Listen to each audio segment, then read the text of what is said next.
Vedant Career Institute for NEET IIT JE।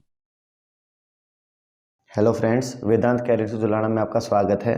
जैसा कि आपको पता है, हमारी हरियाणा जीके की जो सीरीज़ चल रही है उसका आज हमारा 4th पार्ट है। हम इसके अंदर हरियाणा जीके के जो क्वेश्चंस हैं उनको एक्सप्लेनेशन के साथ कर रहे हैं। तो जो हमारे पास, अगर आपको ये वीडियो अच्छी लग रही है तो हमारी वीडियो को लाइक कीजिएगा और हमारे चैनल को सब्सक्राइब कीजिएगा और अपने फ्रेंड्स के साथ इसको शेयर भी कीजिएगा।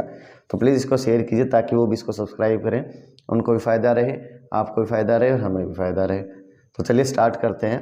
तो हमारा जो आज का पहला क्वेश्चन है वो है, निम्नलिखित में से हरियाणा के किस जिले में जिला न्यायालय नहीं है। हरियाणा का ऐसा कौन सा जिला है जहाँ पर जिला न्यायालय नहीं है? Option A Mewat, option B Palwal, option C Charkhi Dadri, option D Jind. तो आपके पास में जो चरखी दादरी है वो एक ऐसा जिला है, ऑप्शन सी जो आपका है, कि उसमें जिला न्यायालय नहीं है। बाकी से 20 जिलों के अंदर जिला न्यायालय है, लेकिन चरखी दादरी एक अकेला ऐसा न्यायालय है, सॉरी ऐसा जिला है जिसमें जिला न्यायालय नहीं है। हमारा जो अगला क्वेश्चन है वो है, निम्न में से किस वर्ष हरियाणा राज्य में आपकी बेटी हमारी बेटी योजना की शुरुआत की गई थी? तो किस वर्ष में आपकी बेटी हमारी बेटी योजना की शुरुआत की गई थी? 2015, 2016, 2017, 2018। ऑप्शन ए जो आपके पास है 2015, ये आपका सही रहेगा।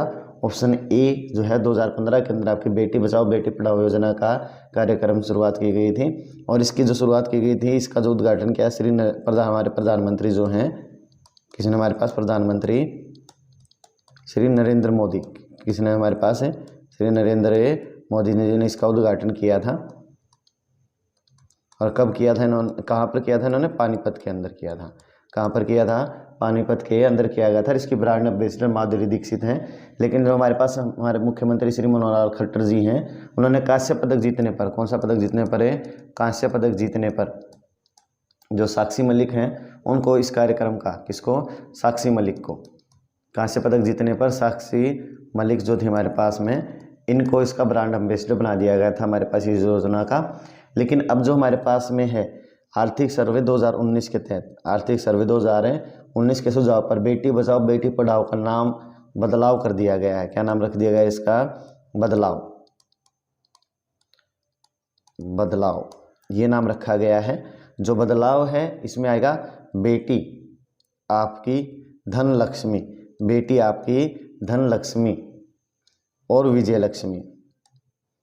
तो आपके पास में बेटी आपकी धन लक्ष्मी और विजय लक्ष्मी, ये नाम दिया गया है बदलाव करके। किसके आधार पर?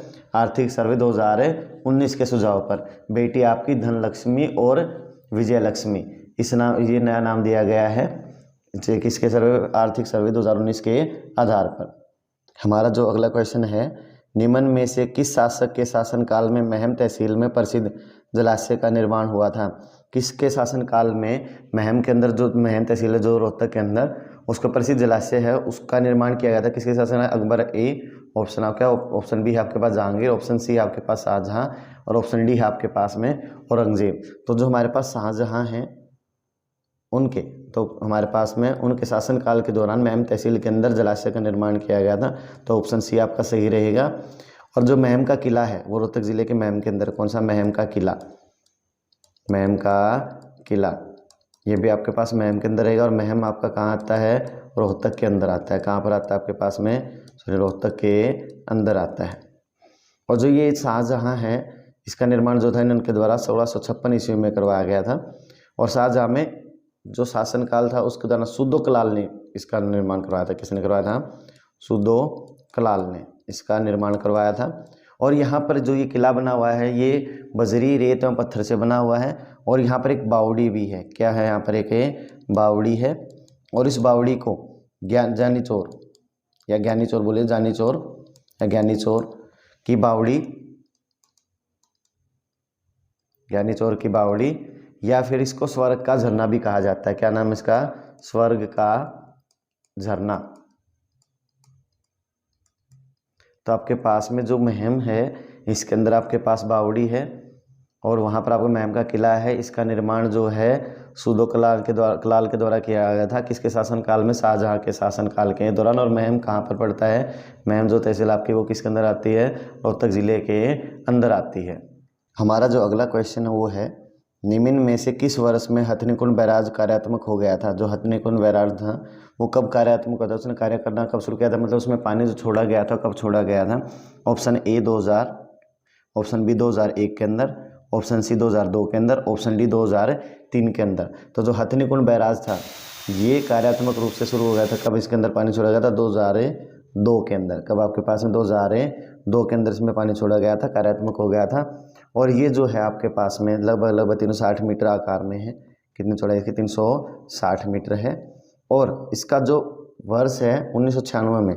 कब? 1996 के अंदर, वर्ष 1996 में इसके पे कार्य आरंभ हुआ था। और 1999 के अंदर, कब? 1999 के अंदर इसमें कार्य समाप्त हो गया था। लेकिन इसमें जो पानी छोड़ा गया था वो 2002 के अंदर छोड़ा गया था। कब छोड़ा गया था? 2002 के अंदर छोड़ा गया था। और इसकी लंबाई जो हो 360 मीटर है, यह मैंने आपको बताया दी है। और इसमें जो लागत आई थी लगभग 220 करोड़ रुपए लागत आई थी। कितने रुपए आई थी आपके पास में लागतें? 220 करोड़ रुपए इसके अंदर लागत आई थी। और इससे जो आपके पास में है, इसे ताजेवाला बैराज परियोजना की जगह पर, जो ताजेवाला हमारे पास बैराज होता था उसके स्थान पर बनाया गया था, उसका स्थान लेने के लिए बनाया गया था। और जो ताजेवाला जो बैराज है वो 1873 के अंदर, जो ताजेवाला बैराज था आपके पास में, ताजेवाला जो था बैराज वो 1873 में बनाया हुआ था। और यह बांध जो हमारे पास में ताजेवाला था ये यमुना जिले के अंदर यमुना नदी पर है। कहाँ पर है? यमुना नदी पर। तो हथनीकुंड बैराज जो आपका ये भी यमुना नदी के ऊपर रहेगा। और ताजेवाला जो था वो भी आपके पास यमुना नदी के ऊपर ही था। और ताजेवाला बैराज किस जगह पर ही कार्यात्मक रूप से हमारे पास हमने किसको लिया गया था? हथनीकुंड बैराज को बनाया गया था। और यहाँ से आपके पास में जो हथनीकुंड हमारे पास में बैराज है, जो कौन सा आपका? ताजेवाला बैराज, ताजेवाला बैराज है। इससे दिल्ली, हरियाणा और उत्तर प्रदेश ये तीनों के तीनों राज्य ही लाभान्वित होते थे। और इसकी कुल लंबाई जो होती थी वो 360 मीटर होती थी। कितनी लंबाई होती थी? 360 मीटर। और इसकी जो ऊंचाई होती थी 24.73 मीटर होती थी। हमारा जो नेक्स्ट क्वेश्चन है वो है, हरियाणा राज्य के निम्न में से किस जिले में सूर्य ग्रहण मेले का आयोजन किया जाता है? हरियाणा राज्य के किस जिले में सूर्य ग्रहण मेले का आयोजन किया जाता है? ऑप्शन ए है आपका कैथल, ऑप्शन बी है आपका कुरुक्षेत्र, ऑप्शन सी है भिवानी और ऑप्शन डी है गुड़गांव। तो आपके पास में ऑप्शन बी जो कुरुक्षेत्र है, इसके अंदर हरियाणा जिले के अंदर हमारे पास कुरुक्षेत्र जिले के अंदर सूर्य ग्रहण मेले का आयोजन किया जाता है। तो सूर्य ग्रहण मेला है जो आपके पास में, ये सूर्य ग्रहण के दिन श्रद्धालु यहाँ पर बहुत ज़्यादा एकत्रित होते हैं। और धर्मानुष्ठान, कौन से? धर्मानुष्ठान, मतलब बहुत सारे हमारे पास धर्मानुष्ठान यहाँ पर किया जाता है। और जो सूर्य ग्रहण स्नान है ये सूर्य ग्रहण के दिन होगा और थानेश्वर इसका मेन स्थान है। लेकिन हमारे पास जिला कौन सा है? कुरुक्षेत्र। ये पूरे भारत के अंदर प्रसिद्ध है। भारतीय शास्त्रीय गायक पंडित जसराज जी का निम्न में से किस जिले के साथ संबंध है? जो हमारे पास में राष्ट्रीय गायक थे, शास्त्रीय गायक थे हमारे पास पंडित जसराज जी, उनका निम्न में से किस जिले के साथ संबंध है? Option A Ambala, option B Hisar, option C Sirsa, option D Panipat. किसके साथ इनका संबंध है? तो ये हमारे पास हिसार से संबंध रखते थे। तो इनका जन्म जो हुआ था 20 जनवरी 1930 को हिसार के अंदर हुआ था। कहाँ पर हुआ था? हिसार के अंदर। और हिसार के अंदर जो गांव था पीली मंदोरी, कौन सा आपके पास है? पीली मंदोरी, वहाँ पर हुआ था। लेकिन अभी जो है ये फतेहाबाद के अंदर आता है। और इनका संबंध मेवाती घराने से था। किससे है? मेवाती घराने से। कौन से घराने से संबंधित है ये? मेवाती घराने से संबंधित हैं। वैसे हिसार में जन्म हुआ था और कहाँ पर हुआ था? पीली मंदोरी में। लेकिन अभी कहाँ आ रहा है? अभी जो है वो है फतेहाबाद के अंदर। कहाँ पर आ रहा है? फतेहाबाद के अंदर आ रहा है। और इनको पद्म श्री से और पद्म भूषण से भी सम्मानित किया गया था। पद्म श्री व पद्म भूषण से भी इनको सम्मानित किया गया था। और पंडित जसराज जी जो तबला वादन में भी बहुत ज़्यादा पारंगत थे। तो ये हमारे पास में, और इनकी मृत्यु 17 अगस्त 2020 को, कब हमारे पास? 17 अगस्त 2020 को हुई थी। हमारा जो अगला क्वेश्चन वो है, पुराली आभूषण शरीर के किस भाग में पहना जाता है? जो पुराली आभूषण है वो शरीर के किस भाग में पहना जाता है? ऑप्शन ए हाथ, ऑप्शन बी कान, ऑप्शन सी नाक, ऑप्शन डी गला। तो जो आपके पास पुराली जो आभूषण है वो हमारे पास नाक के अंदर पहना जाता है। और जो पुराली है ये लौंग से थोड़ा सा बड़ा होता है। किससे? लौंग से बड़ा होता है। और ये छिद्रदार होता है। क्या होता है आपके पास में? छिद्रदार होता है आभूषण है ये। और ये सोने का बना होता है। किसका बना होता है? सोने का बना होता है। हमारा जो अगला क्वेश्चन है वो है, झज्जर पहले हरियाणा के खालिस्तान ज़िले का एक भाग था। हरियाणा के किस झज्जर जो है वो पहले किस ज़िले का भाग था? Option A Rohtak, option B Sirsa, option C Hisar, option D Rewari. तो जो आपके पास ऑप्शन है वो कौन सा है? रोहतक है। झज्जर पहले रोहतक का हिस्सा होता था, लेकिन 15 जुलाई कब आपके पास है? 15 जुलाई 1997 को रोहतक ज़िले से इसको अलग कर दिया गया था। और जो आपके पास झज्जर ज़िला है, कौन सा ज़िला आपके पास है? झज्जर ज़िला है, इसको शहीदों का शहर भी बोला जाता है। क्या बोला जाता है इसको? शहीदों का शहर। शहीदों का शहर इसको बोला जाता है। और झज्जर शहर जो है वो चंदन की नक्काशी, किसके लिए? चंदन की नक्काशी के लिए व सुराही के लिए। चंदन की नक्काशी व सुराही, जिसको झज्जरी भी बोलते हैं। क्या बोलते हैं? झज्जरी भी बोलते हैं, इसके लिए प्रसिद्ध है। और जो यहाँ पर आपके पास में है, लगभग ये दिल्ली से 55 किलोमीटर दूर है। और यहाँ पर हरियाणा का सबसे बड़ा ISBT जो है बस स्टैंड बना हुआ है, जो रोहतक झज्जर रेवाड़ी, जो रोहतक झज्जर रेवाड़ी है, इस मार्ग के ऊपर, इस सड़क के ऊपर आपके पास स्थित है ये। और जो हमारे पास मोहनलाल खट्टर जी हैं, उन्होंने 4 मंजिला बस स्टैंड का उद्घाटन किया है। कहाँ पर किया था वो? पीछे आपके पास में फतेहाबाद के अंदर किया था। कहाँ पर किया था? 4 मंजिला आपके पास बस स्टैंड का उद्घाटन फतेहाबाद के अंदर किया था। हमारा जो अगला क्वेश्चन है, हरियाणा सरकार ने यमुनानगर ज़िले में खालिस्तान ग्राम का नाम बदलकर सरस्वती नगर कर दिया है। जो यमुनानगर ज़िला था उसके अंदर आपके पास कौन सा ऐसा गांव है जिसका नाम बदलकर सरस्वती नगर कर दिया गया है? Option A Mustafabad, option B Akbarabad, option C Mundri और ऑप्शन ए दौलताबाद। तो आपके पास जो मुस्तफ़ाबाद है, इसका नाम बदलकर सरस्वती नगर रख दिया गया। कौन सा नाम रखा गया इसका?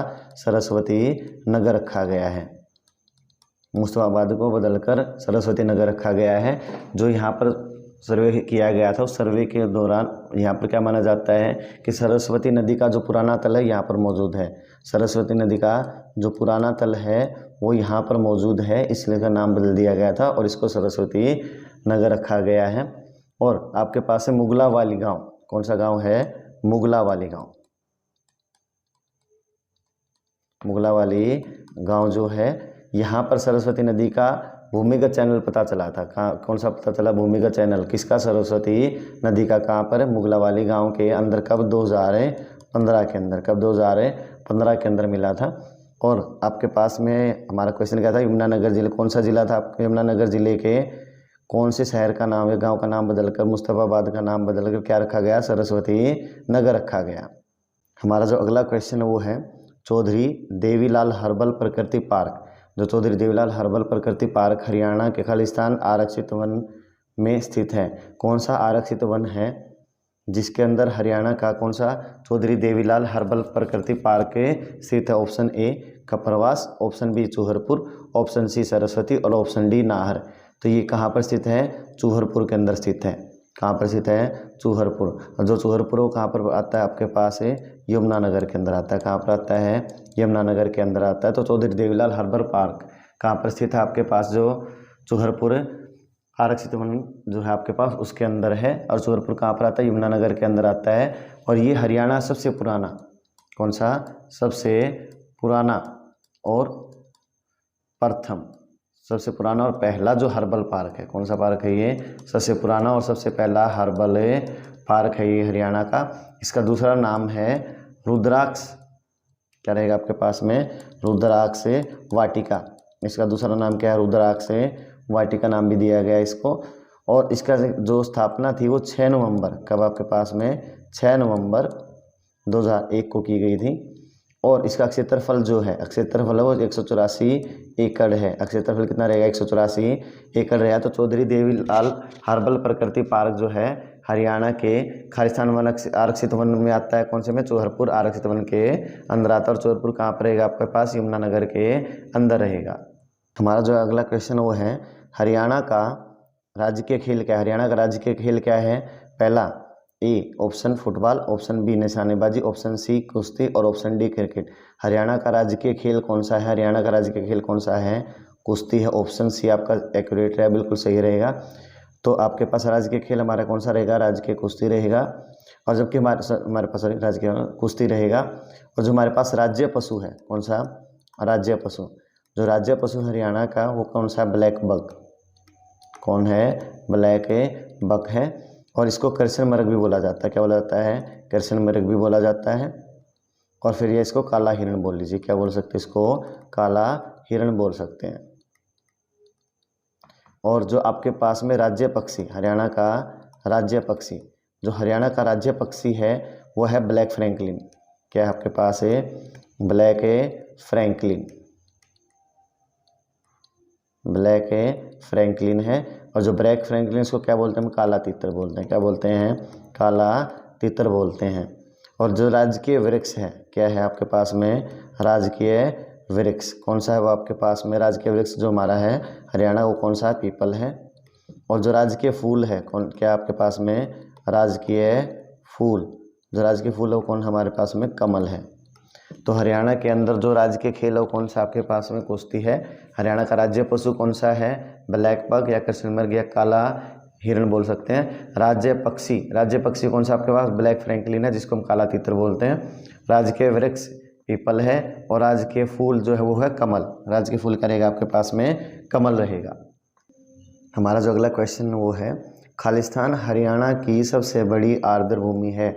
हरियाणा की सबसे बड़ी आर्द्र भूमि कौन सी है, option A Damdama, option B Hathnikund, option C Bhindawas, option D Badkhal. तो आप इन चारों ऑप्शन में से आप देख सकते हैं कौन सी सबसे बड़ी है। तो सबसे बड़ी कौन सी रहेगी आपके पास, भिंडावास। हरियाणा की सबसे बड़ी आर्द्र भूमि कौन सी है आपके पास में, भिंडावास है।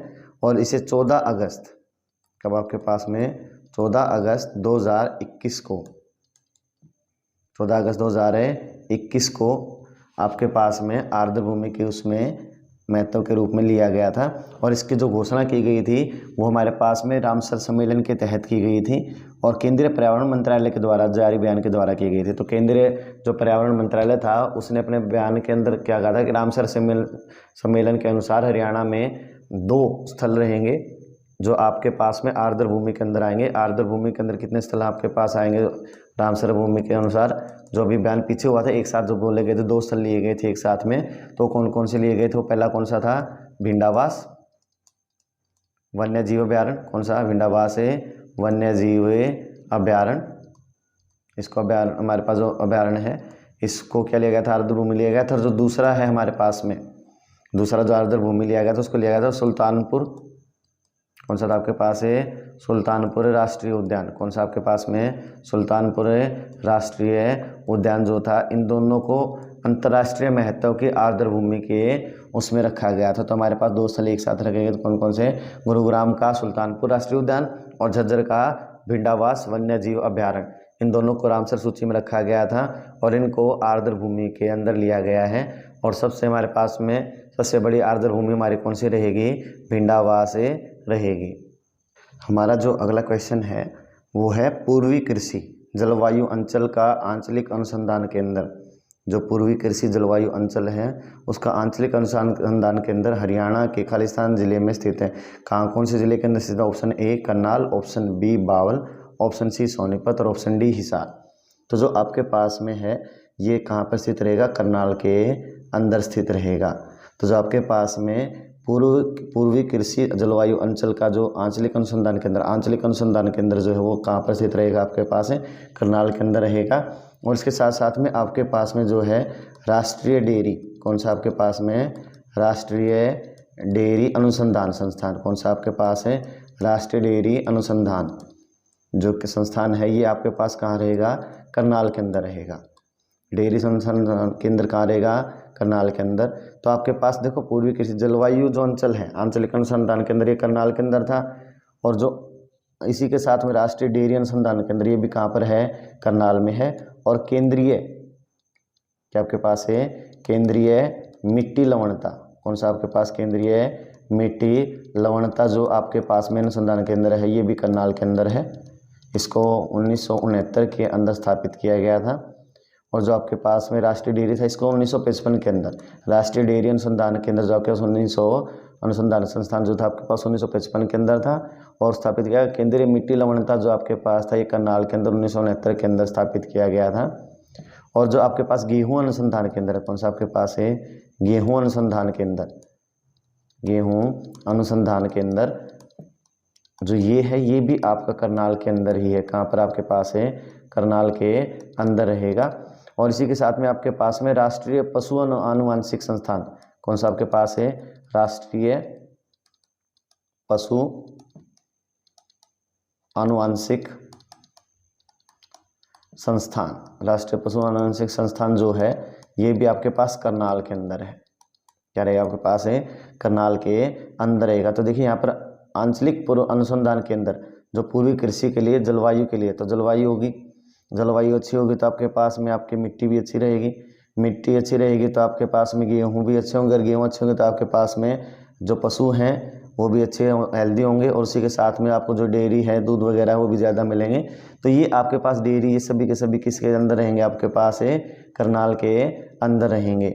और करनाल के अंदर आलू प्रौद्योगिकी केंद्र, कौन सा आपके पास है,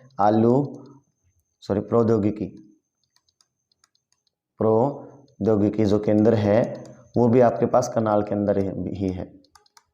आलू प्रौद्योगिकी केंद्र वो कहाँ पर रहेगा, आपके पास है नीलोखेड़ी, करनाल के अंदर ही रहेगा।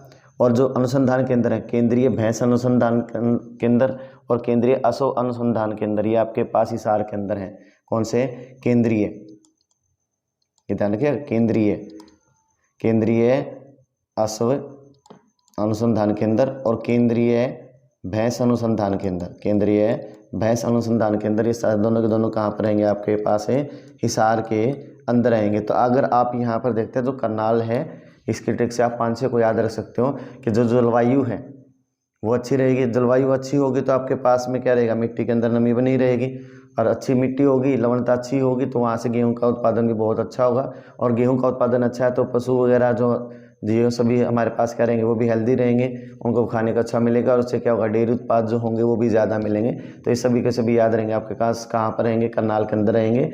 और जो केंद्रीय अश्व अनुसंधान केंद्र है और जो केंद्रीय भैंस जो अनुसंधान केंद्र है, ये दोनों कहाँ रहेंगे, आपके पास है हिसार के अंदर रहेंगे। और राष्ट्रीय मस्तिष्क शोध केंद्र, कौन सा, राष्ट्रीय, पूछा जा सकता है, राष्ट्रीय मस्तिष्क शोध केंद्र, राष्ट्रीय मस्तिष्क शोध केंद्र, ये कहाँ पर रहेगा आपका, ये रहेगा आपके पास मानेसर गुड़गांव के अंदर। कहाँ पर रहेगा, मानेसर गुड़गांव के अंदर या गुरुग्राम के अंदर रहेगा। और इसको 14 नवंबर, कब आपके पास है, 14 नवंबर 1997 को स्थापित किया गया था। और जो कैंसर है, कैंसर संस्थान, कौन सा आपके पास में, कैंसर संस्थान जो रहेगा, वो कैंसर संस्थान आपका कहाँ रहेगा, झज्जर के अंदर रहेगा। कैंसर संस्थान आपके पास क्या रहेगा, झज्जर के अंदर रहेगा कैंसर संस्थान।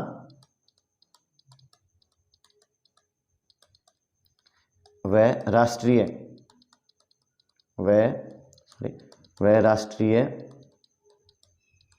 हृदय अनुसंधान, कौन सा आपके पास, राष्ट्रीय हृदय अनुसंधान, जो ये आपके पास में है, ये रहेगा आपके पास भाड़सा झज्जर के अंदर रहेगा। और कब स्थापित किया गया था भाड़सा झज्जर के अंदर, 2013 के अंदर किया गया था।